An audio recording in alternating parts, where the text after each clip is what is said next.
C-SPAN's local content vehicles are traveling the country as we look at some of the most closely contested House races leading up to this November's midterm elections.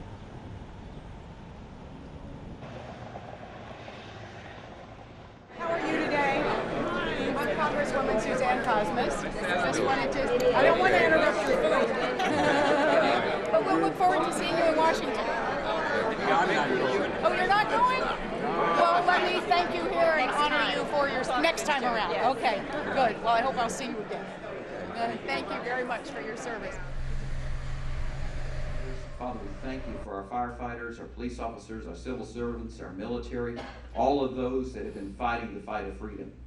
But Father, we have another fight, and that fight is in Washington. First thing we have to do is get the debt and the deficit under control, and that means stop spending, and that's one of the first things I think we need to do. The 24th Congressional District is a new district created after the 2000 census. It includes a lot of Volusia County. Daytona Beach is in Volusia County, and it goes further south to Titusville. It is one of the most government-dependent congressional districts in the United States, and that's because of the space program. With the winding down of the space program, there's a lot of unemployment now, not just for the usual reasons of a sour economy, and it was really carved out for Tom Feeney, who was the first to win the race. At the time the district was created, he was the Speaker of the State House, so had a key role in carving out this district, one that designed for him to win. Yet, it's only barely a Republican district, and about 20% of the voters are independents. Suzanne Kosmas was able to win this district largely because of ethical problems that Tom Feeney had. His association with Jack Abramoff hurt him in the election, and running as a moderate Democrat, winning the votes of independents, pushing the ethics charges, she was able to win that race. As a member of Congress, she has harked a moderate stance. She did in the end vote for the Obama health care plan. She voted against the House version of the plan, though in the end she voted in favor of the Senate bill, and therefore is responsible, I suppose, for its victory.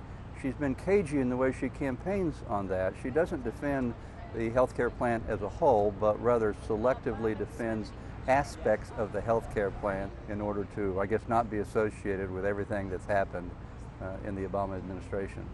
Her opponent is Sandy Adams, who is a longtime state representative who won a very contested Republican Party race where there was only a 2% difference between the three Republican candidates running. Sandy Adams, the one with the most political experience, herself somewhat moderate as well.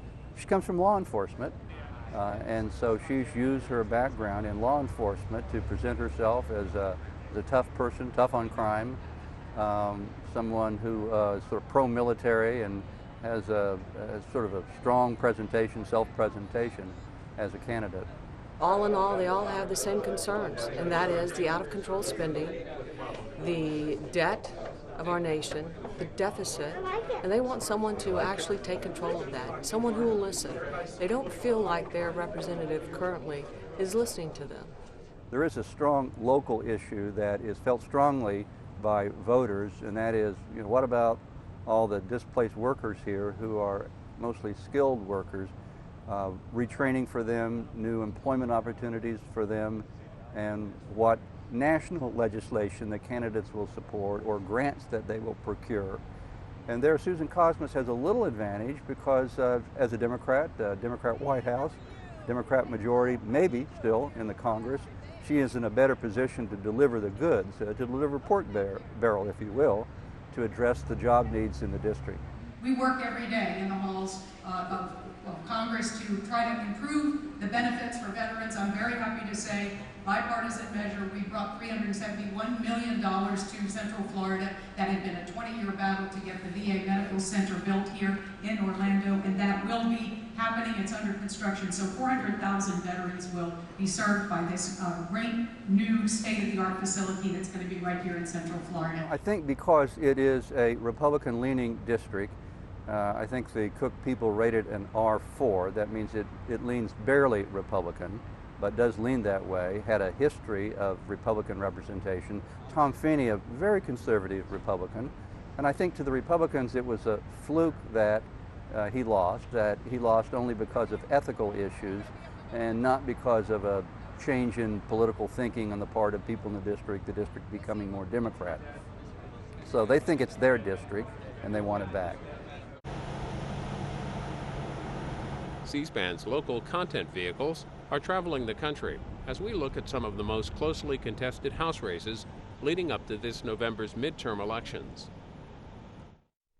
For more information on what the local content vehicles are up to this election season, visit our website, cspan.org/LCV.